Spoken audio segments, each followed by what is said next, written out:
그 선교사님이 쓰신 그 군함과 유람선 이런 제목의 칼럼을 읽은 적이 있습니다.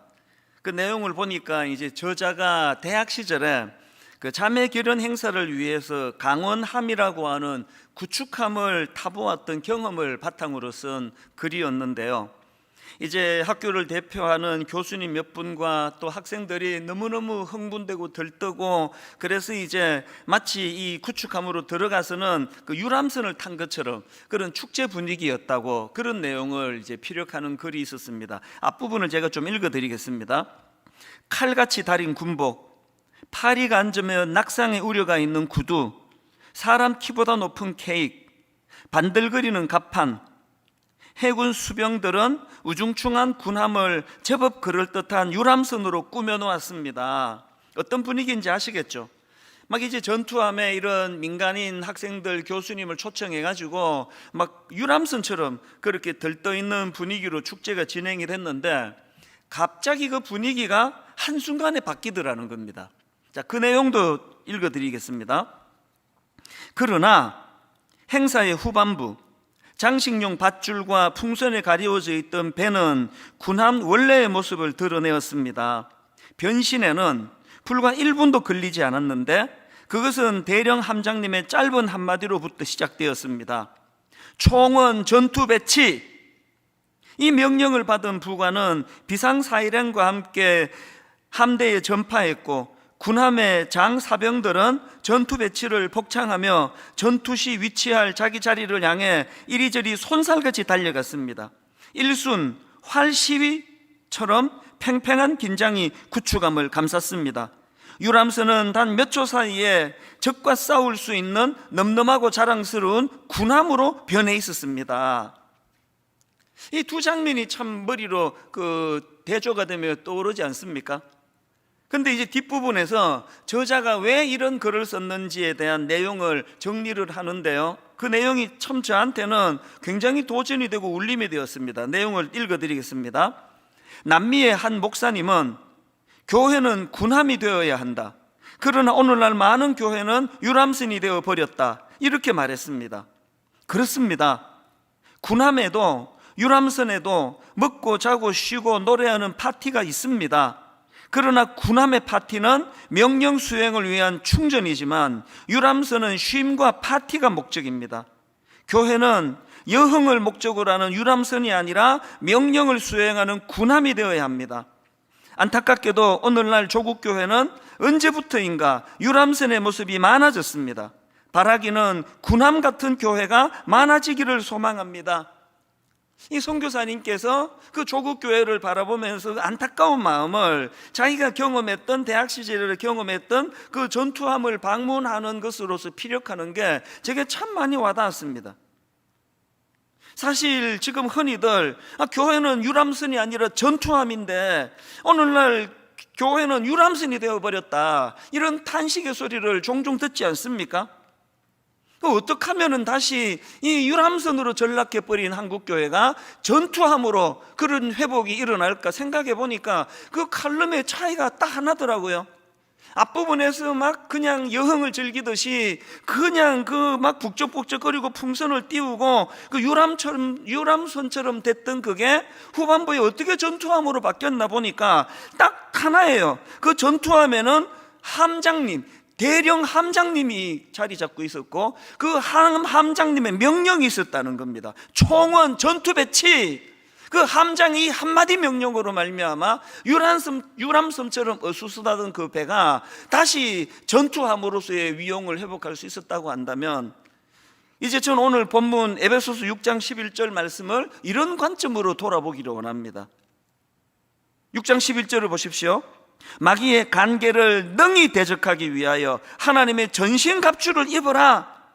저는 이 말씀을 묵상하는데요, 마치 그 칼럼에 나오는 대령 함장의 그 명령처럼 총원 전투 배치, 이 말씀으로 들리는 것 같아요.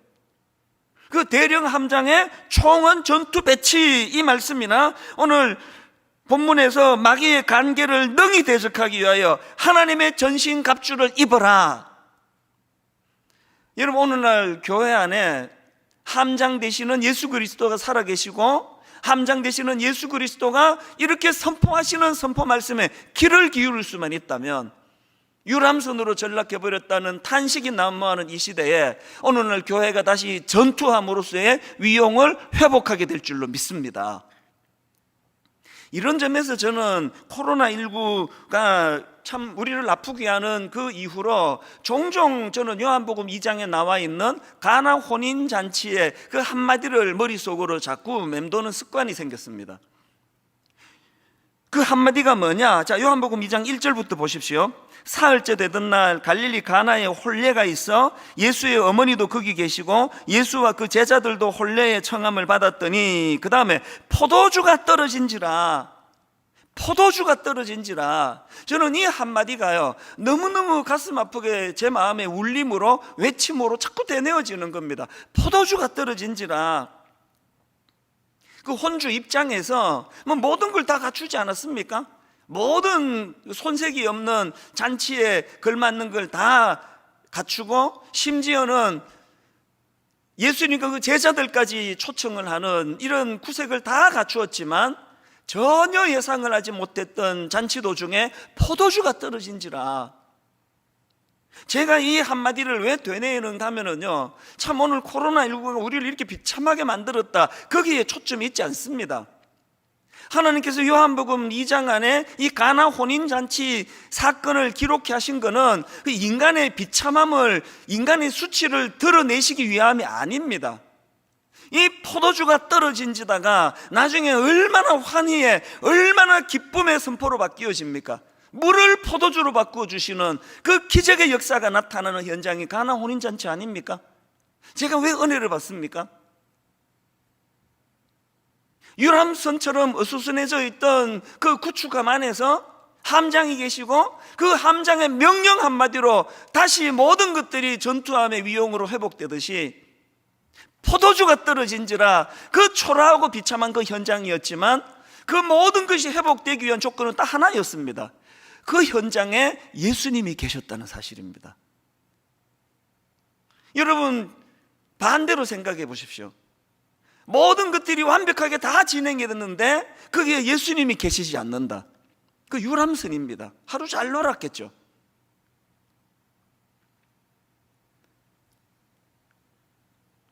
이런 점에서 저는 오늘날 이 포도주가 떨어져 버린 그 가나 혼인 잔치집 같은 오늘 이 가슴 아픈 한국교회 현실 앞에서 우리 모두가 다 이제 교회는 유람선이 아닙니다. 이제 교회는 전투선입니다. 이렇게 다시 은혜를 회복하기 위해서 우리가 갖추어야 될 조건이 딱 하나입니다.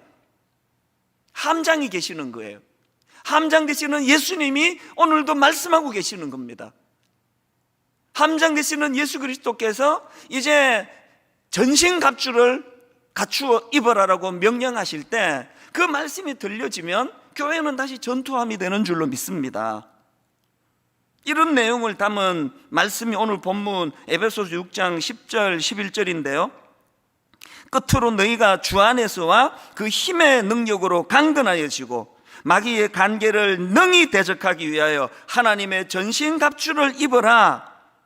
그래서 이제 내일부터 시작되는 특별 새벽 부흥의 주제를 하나님의 전신갑주를 입어라 이렇게 정한 것은 참 잘된 결정이라 생각합니다. 이제 함장 되시는 예수님을 의식하고 함장 되시는 그 예수님이 선포하시는 이 말씀을 한 주 동안 묵상을 하면서 우리 개인과 또 우리 모든 교회들이 이제 참 초라하기 짝이 없는 여흥이나 즐기고 앉았다고 비난을 받는 교회가 이제는 제 역할을 잘 못한다고 하는 이런 초라한 유람선이 되어버렸다는 그런 비난에서 벗어나 이제 제 기능을 바라는 전투선이 되는, 전투선으로 위용을 드러내는 이런 회복이 일어나게 될 줄로 믿습니다. 그래서 제가 이 에베소서 6장 10절부터의 말씀을 쭉 묵상을 하고 본문은 프린트에서 읽고 또 자료들을 보고 하다 보니까 이게 하나님의 전신갑주를 입어라, 그 입는 거 아닙니까? 그 입어라라는 여기에 착상을 해서 구약의 인물들을 쭉 정리를 해보니까요 딱 떠오르는 인물이 그 몇 명이 나오는 겁니다. 그 입어라, 입는다 이거와 관련해가지고 딱 떠올랐던 인물이 첫 번째 인물이 나만 장군입니다. 자, 열왕기하 5장 1절입니다. 아람 왕의 군대 장관 나아만은 그의 주인 앞에서 크고 존귀한 자니 이는 여호와께서 전에 그에게 아람을 구원하게 하셨습니다. 그는 큰 용사이나 나병 환자더라. 여러분, 이 말씀에서의 대반전이 이겁니다. 그는 큰 용사이나, 그는 그의 주인 앞에서 크고 존귀한 자라고 평가를 받으나 모든 사람이 그를 대단한 사람으로 그렇게 칭송하면서 띄우나 나병 환자더라예요. 저는 이 말씀 속에서 나아만 장군의 고뇌를 엿볼 수 있다고 생각하는데요, 누가 자기를 크고 존귀한 자라고 세우든지, 누가 자기를 큰 용사라고 떠받들든지 그런 거와 상관없이 누가 아무리 자기를 짙게 세워도 본인은 이 나병 환자라는 고뇌에서 벗어날 수 없는 그 마음의 아픔을 가졌다고 생각을 합니다. 이런 관점에서 보면요, 나아만 장군의 그 화려한 갑옷은 자기의 부끄러움과 수치를 감추는 도구로 전락될 수 있다는 거 아닙니까? 오늘 현대인들의 모습 아닙니까? 유난히 그 자기를 과시하기를 좋아하고 뭔가를 이 세상적인 그 무엇을 가지고 그것을 떠벌리기 좋아하는 사람들을 보고 아이고 저 교만한 사람 이렇게 하시는 분이 계시는데 그 잘못 보신 거예요. 유난히 자기를 과시하기 좋아하고 하는 그런 분들은 그만큼 내면이 허하다는 소리예요. 감추고 싶은 게 많다는 뜻입니다. 공허함이 크다는 것입니다. 오늘 여러분, 우리가 함장 되시는 예수 그리스도께서 정말 우리 하나님의 전신갑주를 입으라라는 이 말씀이 들려지기를 원한다면 먼저 이런 내 이 부끄러움을 가리는 나아만 장군의 갑옷을 벗어버려야 돼요. 벌거벗은 몸으로 하나님 앞에 단독자로 서야 됩니다. 하나님, 몰라서 사람들이 저를 어떻게 평가하는지 몰라도 저는 여전히 하나님 앞에 은혜가 필요한 초라한 인간에 불과합니다. 이 나아만 장군의 갑옷을 벗는 사람의 모습이라고 상징적으로 좀 그렇게 생각을 합니다. 그런가 하면은 이 전신갑주를 입어라 이 말씀을 묵상하다가 한 인물이 더 떠올랐는데요, 골리앗 앞에 선 다윗입니다. 그 어린 다윗이 지금 물맷돌을 들고 골리앗을 상대하려고 나아가려고 하는 그 상황인데요, 사무엘상 17장 38절입니다. 이에 사울이 자기 군복을 다윗에게 입히고 노투구를 그의 머리에 씌우고 또 그에게 갑옷을 입히매. 이게 왜 문제가 되느냐? 39절입니다. 다윗이 칼을 군복 위에 차고도 익숙하지 못하므로 시험적으로 걸어보다가 사울에게 말하되 익숙하지 못하니 이것을 입고 가지 못하겠나이다 하고 곧 벗고 그 화려한 사울왕의 갑옷을 벗어버렸어요. 그리고는 이제 40절에서 손에 막대기를 가지고 시내에서 매끄러운 돌 5을 골라서 자기 목자의 제구 곧 주머니에 넣고 손에 물매를 가지고 블레셋 사람에게로 나아가니라. 여러분, 그 겉만 번드르하게 꾸미는 걸 허례허식이라 그러지 않습니까? 오늘 저를 포함해 수많은 현대인들이 다윗 왕의 갑옷으로 치장하기를 좋아합니다. 큰 교회 목사래. 그 굉장히 듣기 좋은 이야기 아닙니까? 유명하대. 그 목사 설교 많이 듣는데, 때때로 저는 제게 씌워져 있는 그 모든 것들이 다 사실은 이게 함정일 수 있다. 이게 다윗의 옷에 씌워진 사울왕의 갑옷일 수 있다. 이걸 벗어 던져야 된다. 이걸 벗어 던지지 않고는 하나님의 전신갑주로 덧입기가 어렵다. 그런 자각을 할 때가 종종 있는 것을 고백할 수밖에 없습니다. 여러분, 이렇게 나아만 장군의 자기 치부를 가리는 차원에서의 갑옷을 벗어 던지고 그런가 하면은 그 어린 다윗에게 더 씌워진 이 화려한 사울 왕의 갑옷을 다 벗어 던지는 것으로부터 은혜가 시작이 된다고 한다면, 그런 면에서 저는 사사기 6장에 나오는 기드온의 갑옷, 굉장한 의미를 가지고 있다고 생각을 합니다. 이게 무슨 말씀인가 하면은, 여러분 그 사사기 6장에 나오는 기드온 아시잖아요. 원래 겁이 많고 참 소심하고 심약했던 사람입니다. 사사기 6장 11절입니다. 마침 요아스의 아들 기드온이 미디안 사람에게 알리지 아니하려 하여 밀을 포도주 틀에서 타작하더니, 그 자료를 보면은요, 뭐 요즘도 그렇겠죠. 이 밀타작이라는 거는 원래 넓은 마당에서 타작용 마차를 끌고 가거나 황소를 이용해 가지고 그렇게 그 밀타작을 한다고 하는데, 아니 왜 기드온은 지금 그 밀타작을 이렇게 좁은 포도주 밭에서 포도주 틀에서 하고 있는가? 이 질문에 대해서는요, 이 11절을 세 번역 읽으면 금방 답이 나옵니다. 자, 11절 세 번역입니다. 그때에 요아스의 아들 기드온은 미디안 사람들에게 들키지 않으려고, 미디안 사람들에게 들키지 않으려고 포도주 틀에서 몰래 밀 이삭을 타작하고 있었다. 이게 어떤 상황인지 아시겠죠? 이렇게 겁이 많고 소심하고 나약한 사람이 기드온인데, 아니 어떻게 이런 나약한 기드온이 그 미디안 사람들에게 들킬까 두려워가지고 몰래 밀 이삭을 타작하던 이런 소심한 사람이 나중에 그냥 그 미디안과의 전쟁을 진두지휘하고 그 전쟁에서 대성을 거둔 업적을 남기고 이런 용사가 될 수 있었을까? 이 놀라운 변신의 근본적인 원인이 뭘까? 근원이 뭘까? 바로 이 질문에 대한 답이 사사기 6장 34절에 나와 있습니다. 여호와의 영이 기드온에게 임하시니 기드온이 나팔을 불매 아비에셀이 그의 뒤를 따라 부름을 받으니라. 여러분, 여기 나오는 여호와의 영이 기드온에게 임하시니 할 때 임하시다라는 이 단어는 히브리어로 라브사라는 단어인데요, 이 단어의 기본 의미가 옷을 입다, 옷을 입히다예요. 그래서 구약학자 김지창 교수님의 책에 보면은 이 부분을 여호와의 영이 기드온을 옷 입히셨다, 이렇게 번역할 수 있다고 그 책에서 설명하는 걸 제가 보았습니다. 그러니까 여러분, 그 심약했던 기드온이 어떻게 그런 용감한 장수가 될 수 있었나 보니까 성령께서 그 연약한 기드온에게 영적 장수로서의 제복을 입혀주셨다는 거예요. 이게 오늘 에베소서 6장 10절 11절 말씀으로 빗대어 우리가 이거를 묵상해 보면은 하나님의 전신갑주를 덧입게 됐다는 그런 이야기 아닙니까?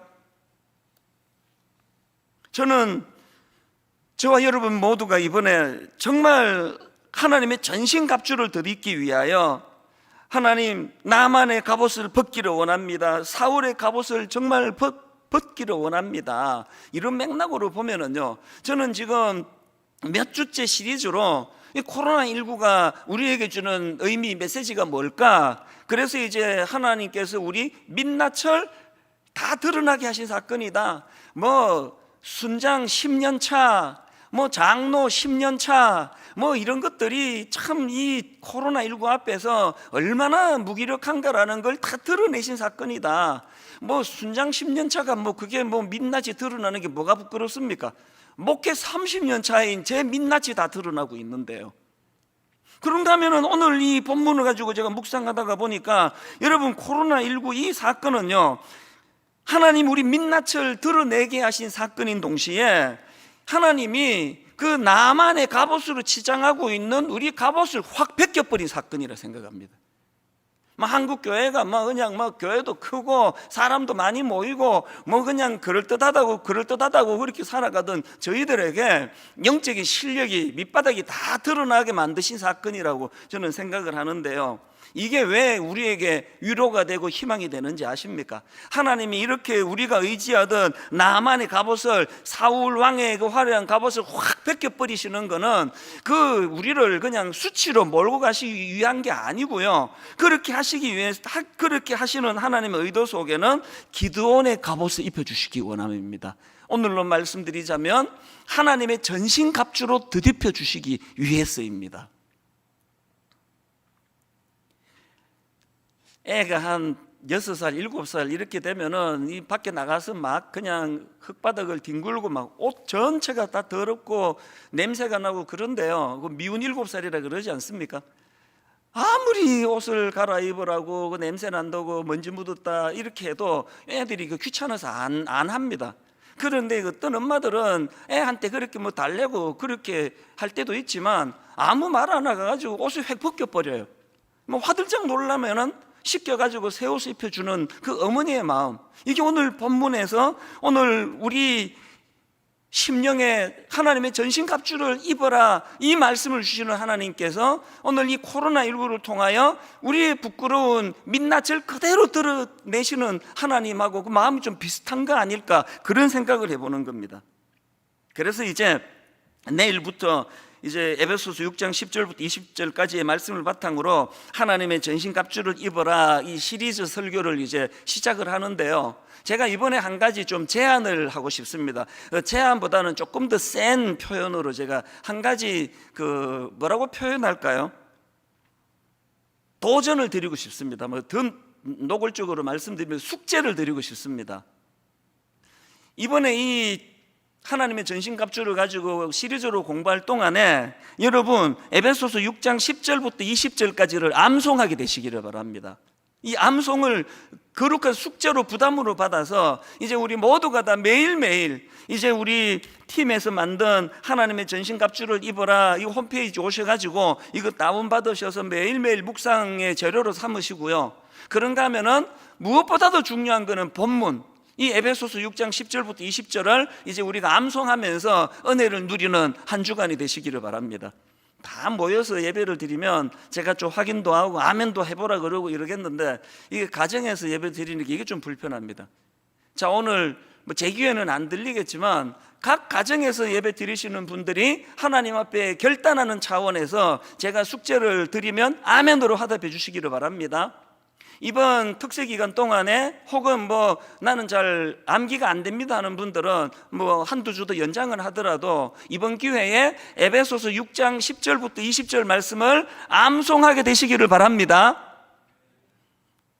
여기저기서 지금 아멘의 소리가 퍼져나가고 있으리라고 믿습니다. 자, 이제 본격적으로 이 하나님의 전신갑주를 입어라라는 이 말씀의 의미를 이제 본격적으로 살펴보기 전에 먼저 이제 간단하게 이 말씀이 가진 전제 3가지를 제가 좀 설명을 드린 다음에 이제 본론으로 들어갈까 합니다. 전신갑주를 입으라는 이 말씀과 관련한 전제가 3가지 있는데, 첫 번째 전제가 뭐냐? 지금은 영적으로 전쟁 중이라는 걸 자각하라는 겁니다. 여러분이 우리말로도 전신갑주 이 표현이 이게 군사 용어이지만요, 자료를 보니까 그 당시에 전신갑주라는 것은 전쟁에 나가기 위해 완전 무장한 로마 군인들의 모습을 표현하는 표현이라는 겁니다. 왜 교회가 유람선이 돼버렸습니까? 지금은 전시 중인데, 망가고 있으니까. 그래서 하나님의 전신갑주를 입어라라는 이 명령 속에서 지금은 영적으로 전쟁 중이라는 걸 자각해야 됩니다. 아니요, 지금뿐만이 아니고 예수 믿은 이후에 내내 우리의 삶은 영적 전쟁입니다. 예수님 믿기 전에는 무슨 전쟁이 필요합니까? 세상이 흘러가는데도 따라만 가면 됐는데, 그런데 주님의 십자가를 통하여 이제 성령님이 내 안에 좌정하고 계시면서부터 매일의 삶이 갈등이에요. 매일의 삶이 이 악한 세상의 가치관과의 이 자녀 교육이 왜 이렇게 어렵습니까? 아직 어린아이들은 세상 가치관의 영향을 더 많이 받다가 보니까 그 싸움이 힘이 들어도 보통 힘든 게 아니지만 포기하지 않고 그렇게 싸워 나가는 거 아닙니까? 그런가 하면은 전신갑주를 입으라는 말씀의 두 번째 전제가 뭐냐 하니까 승리하기 위해서 강한 군사가 되라는 것입니다. 12절을 보십시오. 우리의 씨름은 혈과 육을 상대로 하는 것이 아니요, 이런 표현이 나오는데요, 우리말 성경에는 이 씨름으로 표현을 했는데, 제가 그 NIV 성경을 찾아보니까 여기에 나오는 이 씨름 대신에 스트러글이라는 그 단어를 썼더라고요. 우리가 잘 알듯이 투쟁하다 이런 뜻을 가진 단어인데요, 제가 좀 더 깊이 보려고 국어 사전, 영어 사전을 제가 찾아봤더니요, 야, 이 표현 하나하나가 꼭 무슨 우리 인생의 그 점층법처럼 그렇게 설명을 달고 있더라고요. 이 스트러글이라는 단어의 그 사전적인 설명이 이렇게 돼 있었습니다. 투쟁하다, 몸부림치다, 허우적거리다, 버둥거리다, 힘겹게 나아가다. 이게 꼭 그 점층적으로 우리 삶을 보여주는 것 같아요. 여러분, 우리 삶 자체가 투쟁하는 삶 그 자체 아닙니까? 우리 삶 자체가 투쟁일 뿐만 아니라 그 투쟁하는 과정에서 몸부림치고 허우적거리고 바둥거리면서 그렇게 힘겹게 나아가는 삶이 우리 삶 아닙니까? 왜 우리가 강해져야 된다고요? 영육간의 이 땅의 삶이 이렇게 투쟁적인 삶을 살아야 되기 때문에, 그래 우리가 더 강해져야 된다는, 맨날 그냥 우는 소리하고 죽겠다 그러고 못 살겠다고 이렇게 갈 수 없으니까 더 강해져야 된다는 거예요. 그게 성경에 보면은 강하라, 담대하라 이런 권면이 참 많이 나오는 걸 알지 않습니까 여러분이? 디모데후서 2장 1절, 내 아들아 그러므로 너는 그리스도 예수 안에 있는 은혜 가운데 강하고, 또 이사야 1장 6절 7절, 강하고 담대하라. 너는 내가 그들의 조상에게 맹세하여 그들에게 주리라 한 땅을 이 백성에게 차지하게 하리라. 오직 강하고 극히 담대하여. 여러분, 전쟁 중이라면 승리해야죠. 승리하기 위해서는 약해서 안 된다는 겁니다. 강한 군사가 되시기를 바랍니다. 이것이 두 번째 전제입니다. 그리고 마지막 세 번째 전제는, 전신갑주를 입으라는 말씀 속에는 어떤 전제가 있습니까? 강한 군사가 되기 위해서는 영적으로 무장해야 된다. 이게 전제로 나와 있는 말씀 아닙니까? 이제 내일부터 일주일 내내 이 무장에 대한 말씀들을 이제 나누게 될 것입니다. 이 세 가지 전제를 마음에 담으시고요, 이제 좀 더 구체적으로 이 하나님의 전신갑주를 입으라는 말씀이 가진 두 가지 의미를 이제 간략하게 살펴보고 오늘 이제 첫 시간 말씀을 정리하려고 하는데요. 자, 여러분, 하나님의 전신갑주를 입는다는 의미 두 가지 중에 첫 번째 의미가 뭐냐? 힘의 근원을 안다는 뜻입니다.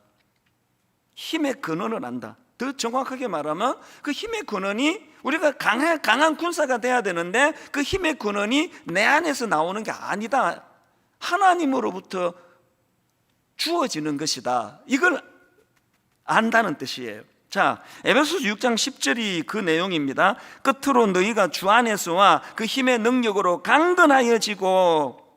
그 우리말에는 이 문법이 사실 뭐 그렇게 중요한 것 같지가 않은데요, 헬라어로 보면은 이 문법이 의미에 굉장히 영향을 미치는 걸 알 수가 있습니다. 오늘 여기 나와 있는 그 힘의 능력으로 강건하여지고, 이것도 마찬가지예요. 이게 문법적으로 보면은 이게 수동태 명령형입니다. 이 수동태 명령형으로 이걸 읽으면 어떻게 되느냐? 더 정확하게 읽으면 이렇습니다. 강건하여지고, 이 말의 의미는요, 강해져야 하는데 스스로 강해지는 것이 아니라 외부의 힘에 의해서 강해지는 것, 이걸 강조한 문법이에요. 이게 그 외부의 힘이 어떤 힘입니까? 10절 다시 한번 보십시오. 가운데를 강조를 두고, 끝으로 너희가 주 안에서와 그 힘의 능력으로 강건하여지고. 강건해져야 되는데 스스로 강해지는 게 아니라는 걸 강조한 표현입니다. 아까 제가 언급했던 디모데후서 2장 1절도 마찬가지입니다. 내 아들아 그러므로 너는 그리스도 예수 안에 있는 은혜 가운데 강하고, 여기 나와 있는 강하고, 이것도 수동태 명령형이에요. 그러니까 강하여지되 스스로 강해지는 것이 아니라 예수 안에 있는 은혜로 강해진다는 뜻이에요. 이 즈음에서 제가 이 본문과 관련한 간증을 드릴 수가 있다면요, 일만 성도 파수 운동이 진행되는 내내 제 마음으로 뭐 절규처럼 제가 두 가지를 선포하고 대내고 저 자신을 향해서 꾸짖기도 하고 하는 두 마디가 있습니다. 하나가 뭐냐?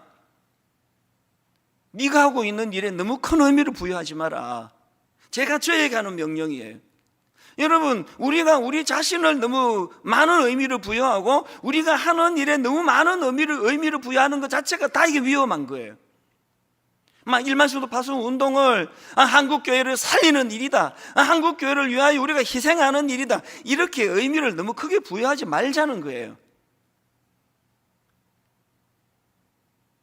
그냥 한 교회로 너무 많이 몰리는 게 하나님 앞에서 이게 비효율적이니까 교회를 잘 나누고 분산하고 큰 교회로만 몰리지 말고 참 수고하는 작은 교회로도 고루고루 참 교회가 그렇게 평균케 하는 은혜를 누리면 좋겠다, 이런 일들이 마음에서 그 시작이 된 거지 이상의 의미가 없다고 생각합니다. 그런가 하면은 저는 여기에 또 한 가지 계속 저를 향해서 그 독백하는 게 있는데요, 힘 빼라, 힘 빼라. 계속 저에게 말합니다. 이 수영 강사들이 늘 하는 이야기인데요, 저는 제게 늘 그런 얘기를 해요. 수영도 안 하지만 힘 빼라. 언제는 뭐 네가 힘써서 됐나? 하나님이 하시는 거 아니냐? 이게 수동태 명령형의 아까 본문 설명과 같은 내용 아닙니까? 나 스스로 강해지는 게 아니라 주 안에서와 그 힘의 능력으로 강건해진다면, 이런 점에서 저는 에베소서 1장 17절부터 나오는 사도 바울의 기도가 너무나 고귀하다고 생각합니다. 우리 주 예수 그리스도의 하나님 영광의 아버지께서 지혜와 계시의 영을 너희에게 주사, 그 다음 보세요, 하나님을 알게 하시고, 그 다음에 18절, 너희 마음의 눈을 밝히사, 너희 마음의 눈을 밝히사 그의 부르심의 소망이 무엇이며 성도 안에서 그 기업의 영광의 풍성함이 무엇이며, 그 다음 19절, 그의 힘의 위력으로 역사하심을 따라 믿는 우리에게 베푸신 능력의 지극히 크심이 어떠한 것을 너희로 알게 하시기를 구하노라. 사도 바울이 기도하고 있는 이 모든 기도는 하나예요. 수동태. 내가 뭘 하고 내가 힘을 바라는 것이 아니라 하나님을 알게 하시고 너희 마음의 눈을 밝히사 그 하나님의 힘의 위력이 얼마나 대단한 능력과 역사를 가져다 주는가를 인식하라는 그 내용 아닙니까? 여러분, 우리 모두가 다 하나님의 전신갑주를 입는다 할 때 이 첫 번째 의미, 힘의 근원을 알아야 한다. 그 힘은 나로부터 나오는 것이 아니다라는 걸 철저하게 인식하게 되시기를 바랍니다. 그런가 하면 두 번째로 하나님의 전신갑주를 입는다는 말씀의 의미가 뭐냐? 싸워야 할 대상을 정확하게 안다는 그런 의미를 내포하고 있습니다. 11절에서 하나님이 왜 전신갑주를 입어야 한다고 말씀하시는지 그대로 설명해 놓고 있는 걸 저는 보거든요. 11절을 보십시오. 마귀의 간계를 능히 대적하기 위하여, 마귀의 간계를 능히 대적하기 위하여 하나님의 전신갑주를 입어라. 여기에 전신갑주를 입어야 할 목적이 나와 있지 않습니까? 12절도 마찬가지예요. 우리의 씨름은 혈과 육을 상대하는 것이 아니요 통치자들과 권세들과 이 어둠의 세상 주관자들과 하늘에 있는 악의 영들을 상대함이라. 그때 한마디를 하고 싶으신 거예요. 이거는 혈과 육을 상대하는 거, 사람을 상대하는 게 아니고 악한 영들을 상대하는 거라는 걸 강조하는 거거든요. 그러면 그때 한마디만 하면 되는데 사도 바울은 왜 이 12절 앞에다가 우리의 씨름은 혈과 육을 상대하는 것이 아니요라는 걸 거기다가 왜 토를 왜 달아놨을까요? 이 질문은요, 11절에 나오는 마귀의 간계를 이해하면은 사도 바울의 심정을 너무 잘 이해할 수 있습니다. 11절에 나와 있는 마귀의 간계할 때 이 간계는 헬라어로 메토데이아라는 단어인데요, 뜻이 이렇습니다. 속이려는 의도로 꾸미는 교활한 음모. 다시요, 마귀의 간계가 뭐라고요? 속이려는 의도로 꾸미는 교활한 음모. 사도 바울이 왜 지금 악한 영들을 상대함이라는 말씀 앞에 혈과 육, 그 사람을 상대하는 게 아니라고 명시했냐면은 이 사단의 주 전략이 속이는 건데 이게 사람 간의 싸움이라는 것으로 몰고 가려는 악한 관계가 있기 때문이라는 겁니다. 한국교회 비극이 뭡니까? 지금 하나님께서 성경에 분명히 그 사실을 명시했는데 이거를 지금 가볍게 여겨가지고, 저는요 30년 목회하는 동안에 단 한 분에게도 이런 말 못 들어봤습니다. 난 마귀가 너무 미워요. 제가 국민학교 초등학교 5학년 부서를 맡은 교육전도사 시절에 어린 꼬맹이가 뭐 그런 말을 했나 안 했나 모르겠는데요, 대부분의 분들은 마귀가 미워요, 내 상대는 마귀예요, 이런 생각을 안 합니다. 못 합니다. 허구한 날 듣는 게 나는 저 시어머니가 미워요, 나는 저 며느리가 미워요, 나는 저 목사가 싫어요, 나는 저 장로가 미워요. 지금 여러분 마귀의 간계에 지금 놀아나고 있는 거 아닙니까? 적과 아군을 혼돈하고 있는 오늘 이 가슴 아픈 현실을 어떻게 해석하시려는 거냐.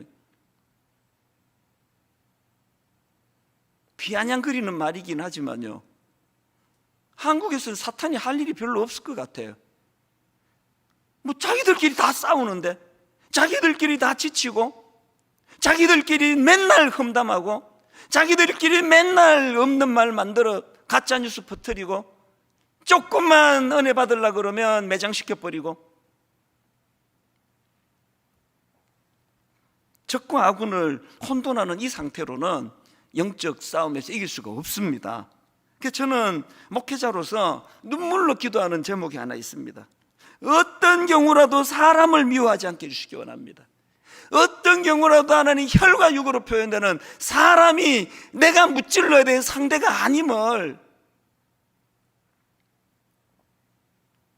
저는요, 그 미워하는 마음이 생기면 그냥 멀어져 버려요. 계속 제 마음에 그런 갈등을 유발시킨다 할 때는 그냥 거리를 둬버려요.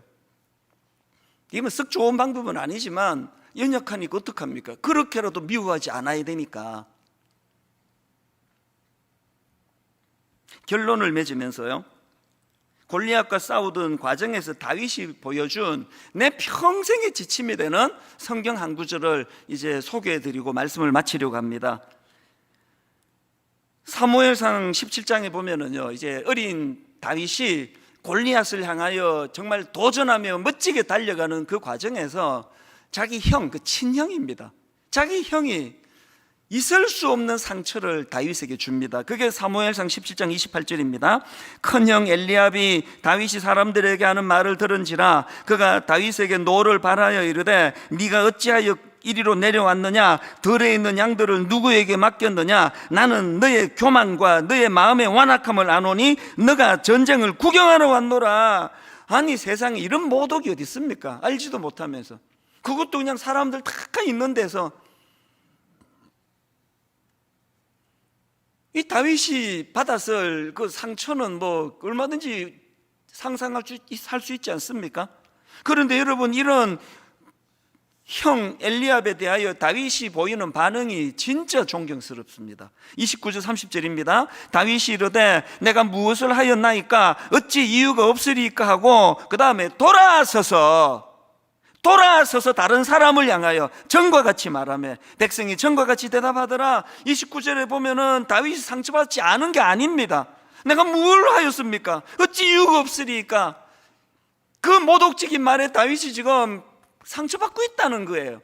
그런 상황에서 다윗의 위대함이 뭐라 그랬습니까? 아무리 우리 형이 내게 아픔을 주고 아무리 우리 형이 나를 모독해서 내가 다시는 우리 형 같은 사람 상종하지 말아야 되겠다 본능이 꿈틀거린다 할지라도 다윗이 확실히 아는 게 뭐예요? 그럼에도 불구하고 이 형은 나의 적이 아니다. 나의 적은 골리앗이다. 그래서 돌아서는 거예요.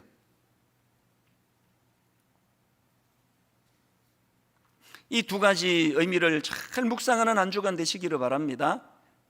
사실 저는 이번 전신갑주 시리즈 설교를 준비하면서 뭐 책도 많이 구입을 하고 또 자료도 많이 보고 뭐 인터넷도 뒤지고 그랬지만 예전에 제가 했던 전신갑주 시리즈를 참고를 많이 했습니다. 그래서 이제 거기서 필요한 것들도 많이 이제 이번에 재인용을 아마 하게 될 텐데요.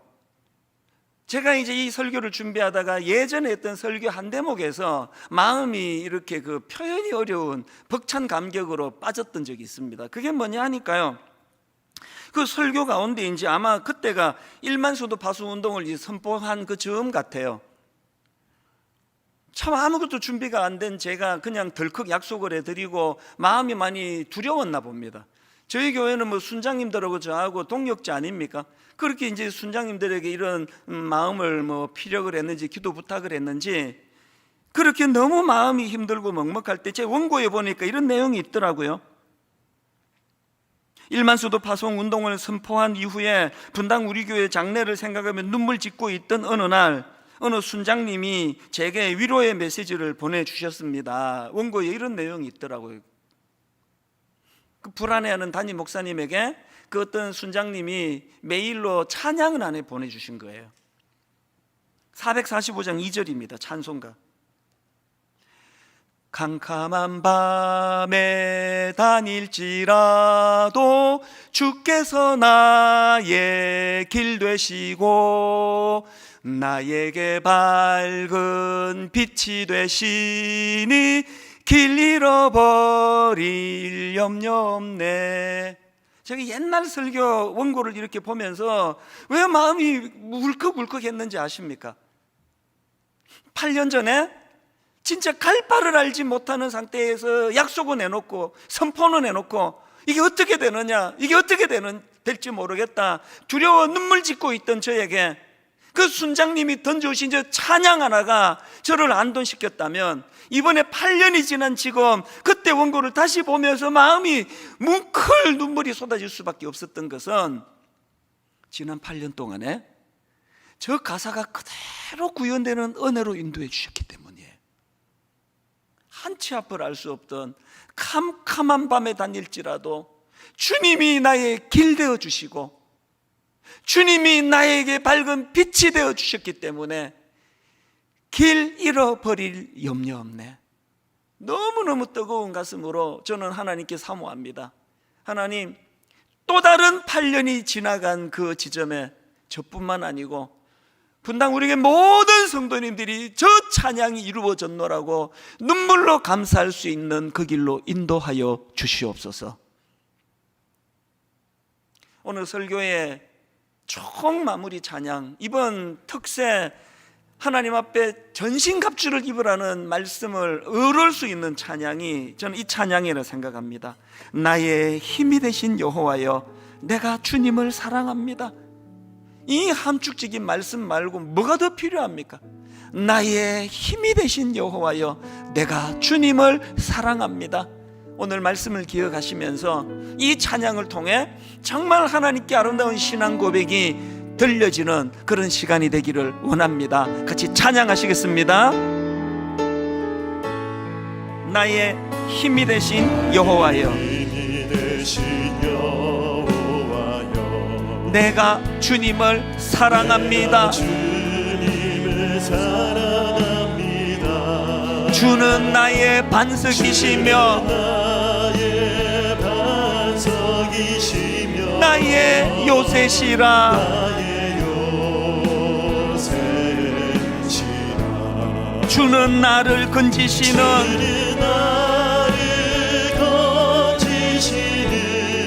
나의 주, 나의 하나님. 위기가 찾아올 때마다 나의 피할 바위시요, 악한 것들이 공격하는 순간순간마다 나의 방패시라. 함장되시는 그 하나님을 선포합니다. 나의 하나님, 나의 하나님.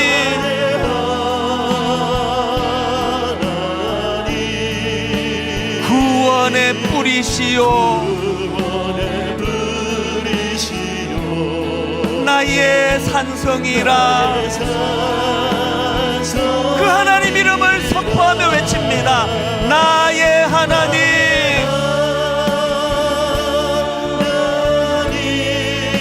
나의 하나님. 그는 나의 여호와,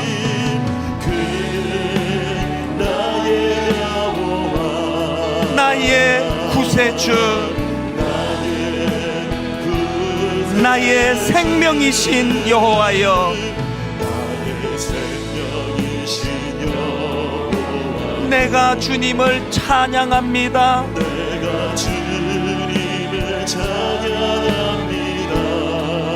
주는 나의 사랑이시며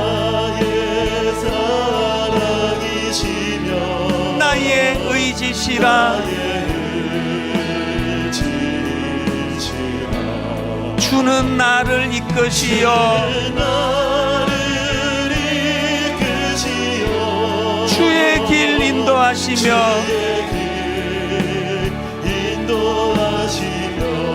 나의 생의 목자 되시니 내가 따르리라. 그 하나님 이름을 불러 선포합니다. 나의 하나님, 나의 하나님.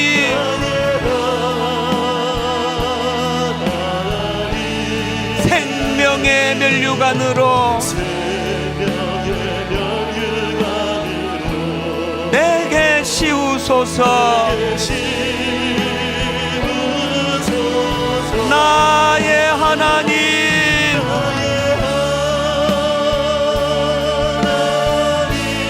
나의 하나님.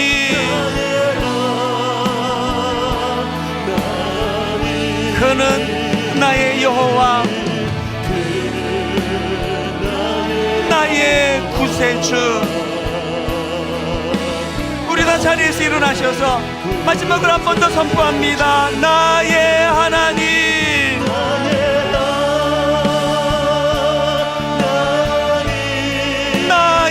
하나님, 생명의 면류관으로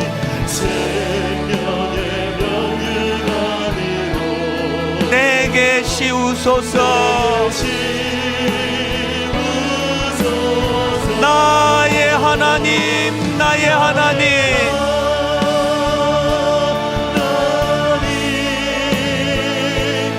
나의 하나님, 그는 나의 여호와, 나의 구세주.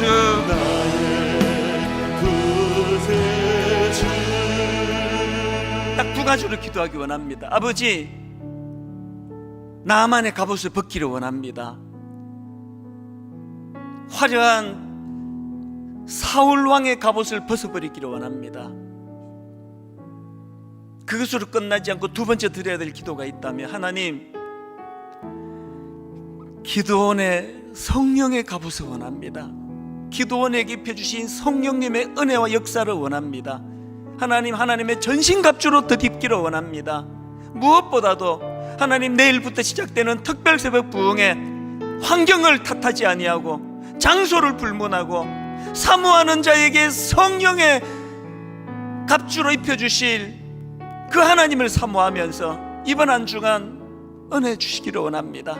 우리 가정을 살려주시고, 아버지, 오늘 우리 교회가 유람선이 아니라 전투함이 될 수 있도록 은혜 주시기를 원합니다. 우리 한 목소리로 통성으로 같이 기도하시겠습니다. 살아계신 하나님 아버지, 하나님 아버지, 그동안 우리의 치부를 가리기에 급급한 나만 장군의 갑옷을 벗겨버리기를 원합니다.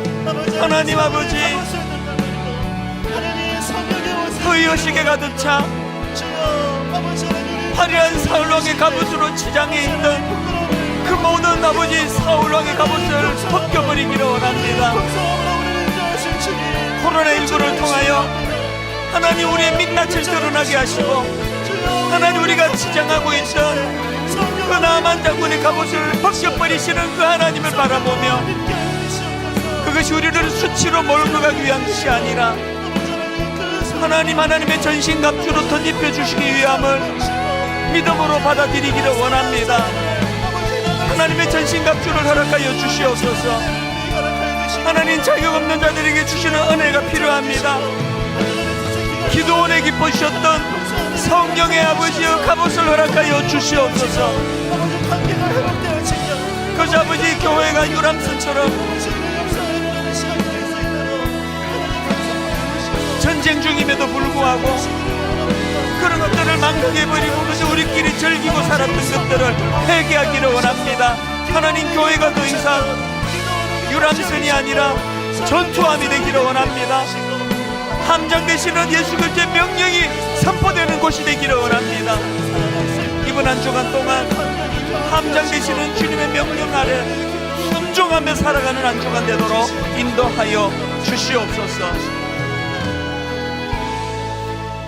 하나님 아버지, 오래 계속되고 있는 예배당을 찾아올 수 없는 이 현실이 우리 성도님들의 영적 침체로 빠져들어가는 것이 아니라 상황을 뛰어넘고 환경을 초월하며 여전히 일하시는 우리의 함장 되시는 예수 그리스도, 하나님의 전신갑주를 입으라는 그 명령이 우리 삶 속에 하달이 되는 한, 그 말씀이 들려지는 한 우리에게 영적 침체는 없을 줄로 믿습니다. 오늘 아버지, 각 처소에서 이런저런 다른 환경에서 예배를 드리지만 동일하게 함장 되시는 예수 그리스도의 명령이 들려지는 예배가 되게 하여 주시니 감사합니다. 이번 한 주간도 하나님, 세상살이 가운데 지칠 때마다, 표대가 보이지 않을 때마다 늘 오늘도 함장 되시는 주님이 살아계시 우리에게 명령하고 계신다는 사실을 기억하고, 아버지, 본분을 잊어버린 유람선이 아니라 사명을 가지고 달려가는 하나님 아버지 전투함이 되도록 이 교회를 불쌍히 여겨 주시옵소서. 내일부터 특별 새벽 부흥의 은혜 주셔서 전무후무한 성령님의 은혜의 자리로 나아가도록 인도하여 주시옵소서.